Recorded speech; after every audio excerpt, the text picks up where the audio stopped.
Hi friends, இன்னைக்கு நம்ம எங்கள் குடும்பத்தில் கொள்ளிடம் ஆறுக்கு தான் நம்ம வந்துட்டு தண்ணி எவ்வளோ போய் இருக்குன்னு பாருங்க ஃப்ரெண்ட்ஸ்.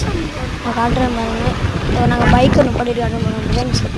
எவ்வளோ தண்ணி போகுதுன்னு நிறைய தண்ணி எவ்வளோ ஆழமாக போகுது.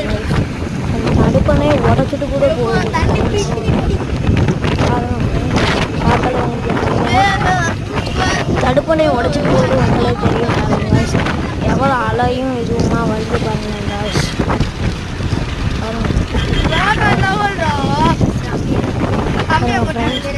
தண்ணி இவ்வளோலாம் போதும். அது இல்லாமல் கம்பி போட்டுருக்காங்க, யாரும் இங்கே ஏறக்கூடாதுன்னு கம்பிலாம் போட்டுருக்காங்க.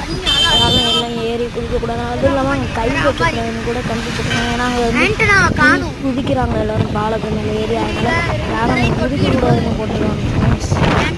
எல்லா இடத்துலையும் கம்பி போட்டாங்க. ஆனால் அந்த சைடு பாலத்துக்கு இன்னும் கம்பியை